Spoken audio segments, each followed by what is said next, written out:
ദൈവതിരുനാമത്തിന് മഹത്വം ഉണ്ടാകട്ടെ.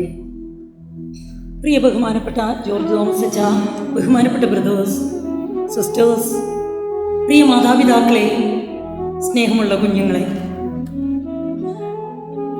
പരിശുദ്ധ ദൈവമാതാവിൻ്റെ ജന്മത്തിരുന്നാളിനോടനുബന്ധിച്ചുള്ള 8 നോമ്പിൻ്റെ ആദ്യ ദിനമായ ഇന്ന് നാം കേട്ട സുവിശേഷ ഭാഗം വിശുദ്ധ യോഹന്നാന്റെ സുവിശേഷം 2-ാം അധ്യായം 1 മുതൽ 11 വരെയുള്ള തിരുവചനങ്ങളാണ്. നമുക്കേവർക്കും വളരെ സുപരിചിതമായ വേദഭാഗമാണിത്. അതായത് കാനായിലെ കല്യാണ വിരുന്നിൽ പരിശുദ്ധ ദൈവമാതാവിൻ്റെ സാന്നിധ്യം. സമാന്തര സുവിശേഷങ്ങളിൽ നിന്ന് വ്യത്യസ്തമായി വിശുദ്ധ യോഹന്നാന്റെ സുവിശേഷത്തിൽ യേശു തൻ്റെ ആദ്യത്തെ അടയാളം പ്രവർത്തിക്കുന്നത് കാനായിലെ കല്യാണ വിരുന്നിലാണ്.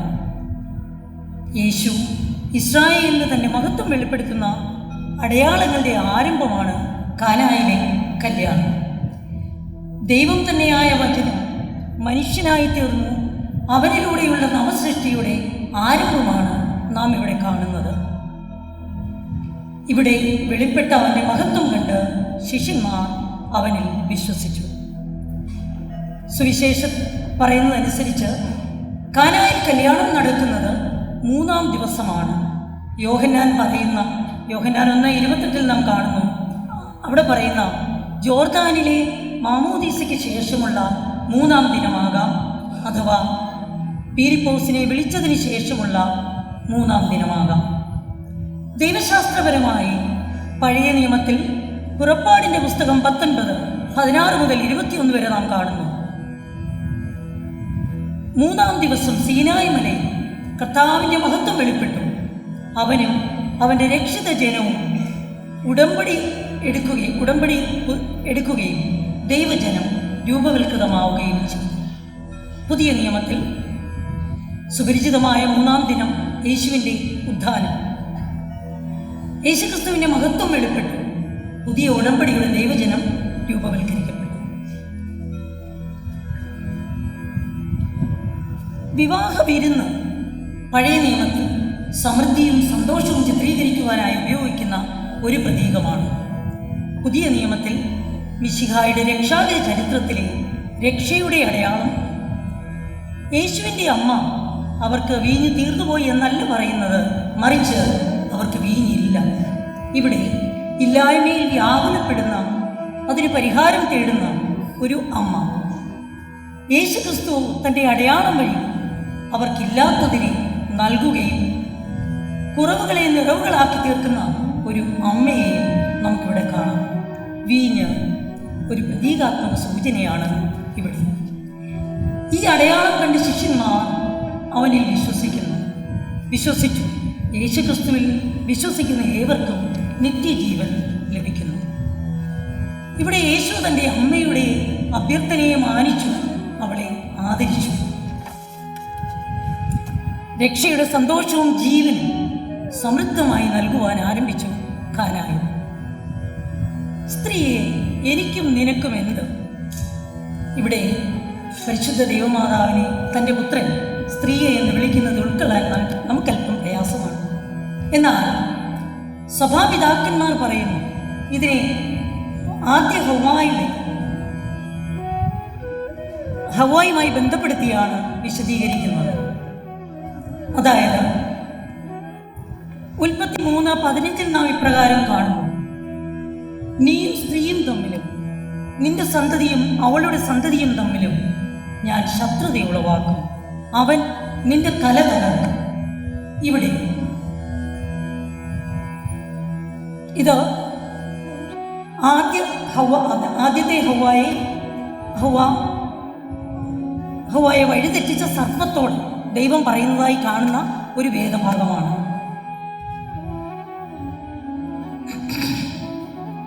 ഇവിടെ സർപ്പത്തിൻ്റെ തല തകർത്ത പുത്രൻ മിശിഹായാണ്. ആ സ്ത്രീ പരിശുദ്ധ അമ്മയും. ആദ്യത്തെ ഹവ്വ പിശാചിനാൽ പരീക്ഷിക്കപ്പെട്ടു, പരാജയമടഞ്ഞു, മരണം വരിച്ചു. 2-ാം ഹവ്വയായ പരിശുദ്ധ അമ്മ രക്ഷയ്ക്ക് കാരണമായി. ആദ്യത്തെ ഹവ്വ കായേന് ജന്മം നൽകിയപ്പോൾ പരിശുദ്ധ അമ്മ, രണ്ടാം ഹവ്വയായ പരിശുദ്ധ അമ്മ ഇമ്മാനുവേലിന് ജന്മം നൽകി. കുരിശിൻ ചുവട്ടിൽ യേശു തൻ്റെ അമ്മയെ സ്ത്രീയെ എന്ന് സംബോധന ചെയ്യുന്നത് നാം കാണുന്നു. ഇവിടെ ദൈവിക പദ്ധതികളോട് സഹകരിച്ച പുതിയ നിയമത്തിലെ സ്ത്രീയാണ് മറിയം. ഇങ്ങനെ സ്ത്രീ എന്ന് ഉച്ചരിച്ചുകൊണ്ട് യേശു തൻ്റെ അമ്മയെ ബഹുമാനിച്ചു. മൂന്നാം നാൾ ഗലീലയിലെ കാനായിൽ നടന്നത് മണവാളനായ മിശിഹായും അവൻ്റെ മണവാട്ടിയായ സഭയും തമ്മിലുള്ള വിവാഹമാണ്. മിശിഹായുടെ വധുവായ സഭയുടെ ആരൂപവും പ്രതീകവും പ്രതിനിധിയുമാണ് അവൾ എന്ന് യേശു ചൂണ്ടിക്കാട്ടുന്നു. മണവാളനായ മിശിഹായുടെ മഹത്വം ദർശിച്ചു വിശ്വസിച്ച രക്ഷിത സമൂഹത്തിൻ്റെ എല്ലാം മാതാവാണ് സ്ത്രീ. യേശുവിൻ്റെ അമ്മ അവനിൽ വിശ്വസിക്കുന്ന ഏവരുടെയും അമ്മയാണ്.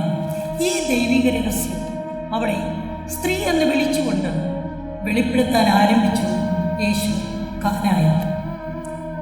എൻ്റെ സമയം ഇനിയും ആയിട്ടില്ല. ഇവിടെ യേശു തൻ്റെ അമ്മയോട് തടസ്സമുന്നയിച്ച് അവളുടെ വിശ്വാസ സ്ഥിരത സൂചിപ്പിക്കുകയായിരുന്നു. മകൻ്റെ ചോദ്യം കേട്ട് മടങ്ങിപ്പോകുന്ന ഒരു അമ്മയല്ല അവിടെ നാം കാണുന്നത്. മറിച്ച് തൻ്റെ ഉള്ളിലെ ചൈതന്യത്തിൻ്റെ വെളിച്ചത്തിൽ, തൻ്റെ പുത്രനിലുള്ള ഉറച്ച വിശ്വാസത്തിൽ പരിചാരകരോട് പറയുന്നു, അവൻ പറയുന്നത് ചെയ്യുവിൻ.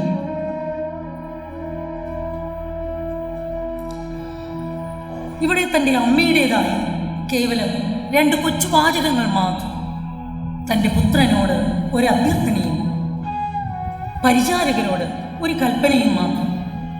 ശിഷ്യന്മാർ യേശുവിൽ വിശ്വസിക്കുന്നതിന് മുൻപേ അമ്മ അവനിൽ അചഞ്ചലമായി വിശ്വസിച്ചു.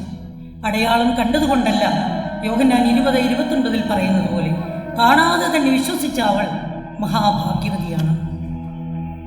യേശുവിൻ്റെ സമയം, ഇത് യോഹന്നാന്റെ സുവിശേഷത്തിൽ പല തവണ ഈ സൂചന നമുക്ക് കാണാം.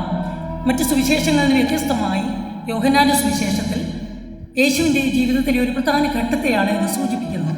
ആദ്യ പകുതിയിൽ നാം സമയമായിട്ടില്ല എന്നും പിന്നീട് ഏതാണ്ട് 12:23 സമയമായിരിക്കുന്നത്. അതായത് യേശുവിൻ്റെ ജെറുസലേം ദേവാലയ പ്രവേശനവുമായി ബന്ധപ്പെട്ട് അപ്പോഴേക്കും സെൻഹെദ്രിൻ സംഘം യേശുവിനെ വധിക്കാൻ ഉറപ്പിച്ചിരുന്നു ആ ഒരു സമയമാണ്. അതായത് ഈ സമയത്ത് എത്തിച്ചേരുന്നത് എപ്പോഴാണ്?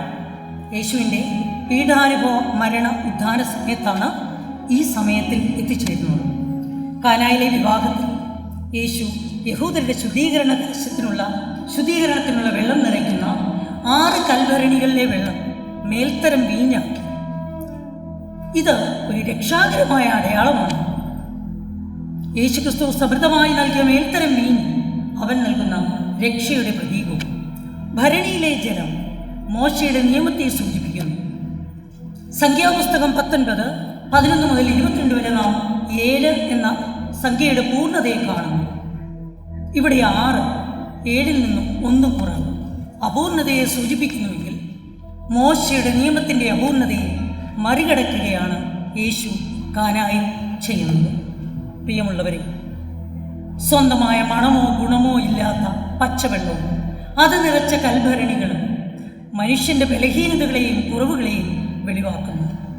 ആത്മീയമായ അപൂർണതകളുള്ള നമ്മുടെ ജീവിതത്തിൽ യേശുവിൻ്റെ സന്നിധിയിൽ കൊണ്ടുവരുമ്പോൾ ഗുണമുള്ള, രുചിയുള്ള സമൃദ്ധിയായി അത് മാറുന്നു. നമ്മുടെ ബലഹീനതകളെ മറച്ചു വയ്ക്കാതെ ദൈവത്തിനു മുൻപാകെ സമർപ്പിക്കുമ്പോൾ മാത്രമേ വീര്യമുള്ള വീഞ്ഞിൻ്റെ അവസ്ഥയിലേക്ക് മാറ്റമുണ്ടാവുകയുള്ളൂ. കാനായിലെ വീഞ്ഞിനെ തൻ്റെ അന്ത്യബലിയിൽ നമുക്ക് വേണ്ടി ജീവനുള്ള രക്തമാക്കി മാറ്റി ഒരിക്കലും അവസാനിക്കാത്ത അത്ഭുതമായി അനുദിനം നമ്മുടെ ത്രോണോസുകളിൽ ആവർത്തിക്കപ്പെടുന്നു. 8 നോമ്പിലേക്ക് പ്രവേശിക്കുന്ന ഈ സമയത്ത് കാനായിലെ കല്യാണത്തിൽ പരിശുദ്ധ ദൈവമാതാവിൻ്റെ റോൾ എന്തെല്ലാമാണ്? പരിശുദ്ധ മറിയം വിശ്വാസത്തിൽ ജീവനുള്ളവരുടെ എല്ലാം മാതാവാണ്. ഉറച്ച മാതൃകാ വിശ്വാസിനിയാണ്. യേശുവിൻ്റെ മണവാട്ടിയാണ്. നമ്മുടെ ഇല്ലായ്മകളെ കണ്ടറിഞ്ഞ് പ്രവർത്തിക്കുന്ന ഒരു അമ്മയാണ്. ഏതാവശ്യത്തിനും എപ്പോഴും ആശ്രയിക്കാവുന്ന വലിയ മധ്യസ്ഥയാണ്. ആ അമ്മയോട് നമുക്കും ചേർന്ന് നിൽക്കാം. അന്നും ഇന്നും മാതാവ് പറയുന്നത് ഒരേ ഒരു കാര്യം മാത്രം: എൻ്റെ പുത്രൻ്റെ വാക്കുകൾക്ക് ചെവി കൊടുക്കുകയും ആ പുത്രൻ്റെ വാക്കുകൾ നമുക്ക് ലഭിക്കുന്നതോ ജീവന്റെ വചനമായ വിശുദ്ധ ഗ്രന്ഥത്തിലൂടെ. വചനവർഷത്തിലേക്ക് പ്രവേശിക്കുവാൻ ആരംഭിക്കുന്ന ഈ സമയത്ത് ആ വചനത്തെ നമുക്ക് മുറുകെ പിടിക്കാം. ആ വചനത്തിൽ ജീവിക്കുവാനായി പരിശ്രമിക്കാം. വചനത്തിന് സാക്ഷികളാകാം. നന്ദിയുടെ ഒരു വാക്കുകൂടി പറഞ്ഞുകൊള്ളട്ടെ. നമ്മൾ കഴിഞ്ഞ 2 വർഷമായി ബഹുമാനപ്പെട്ട ജോർജ് തോമസ് അച്ഛൻ നമ്മുടെ വികാരിയായിട്ട് ചാർജ് എടുത്തതിന് ശേഷമാണ് 8 നോമ്പിൻ്റെ കാലഘട്ടത്തിൽ അമ്മമാർക്ക് ഇങ്ങനെ ഒരു അവസരം. ഈ 8 ദിവസവും അമ്മമാരെ വചന സന്ദേശം നൽകുന്നു. അതുകൊണ്ട് തന്നെയാണ് ഞാനിപ്പോൾ ഇവിടെ നിൽക്കുന്നത്. ഇനിയും അടുത്ത 7 ദിവസവും നമ്മുടെ അമ്മമാർ തന്നെ. അപ്പോൾ ആദ്യമേ ത്രിയേക ദൈവത്തിന് നന്ദി പറയുന്നു, പരിശുദ്ധ ദൈവമാതാവിനും നന്ദി പറഞ്ഞുകൊണ്ട്. അതായത് എൻ്റെ ജീവിതത്തിൽ കുറവുകളെയൊക്കെ നിറവുകളാക്കുന്ന അമ്മയാണ് പരിശുദ്ധ അമ്മ. അതുപോലെ തിരുക്കുമാരൻ ഞങ്ങളുടെ കുടുംബത്തിൽ. അതാണ് ഞങ്ങളുടെ ഉറച്ച ബലം. അതോടൊപ്പം വേണ്ട എല്ലാ മാർഗനിർദ്ദേശവും പ്രോത്സാഹനവും നൽകി ഞങ്ങളെ മുന്നോട്ട് നയിക്കുന്ന ബഹുമാനപ്പെട്ട ജോർജ് തോമസ് അച്ഛന് പ്രത്യേകമായ സ്നേഹത്തിൻ്റെ ഭാഷയിൽ നന്ദി അർപ്പിക്കുന്നു. പിന്നെ ഞാനിവിടെ MCMFൻ്റെ ലേബലിലാണല്ലോ നിൽക്കുന്നത്. അടുത്ത 7 ദിവസവും അമ്മമാരാണ് വചന സന്ദേശം നൽകുന്നത്. എല്ലാ അമ്മമാർക്കും പ്രാർത്ഥനാശംസകൾ. എന്നെ കേട്ടിരുന്ന ഏവർക്കും നന്ദി അർപ്പിച്ചുകൊണ്ട് നിർത്തട്ടെ. നന്ദി, നമസ്കാരം.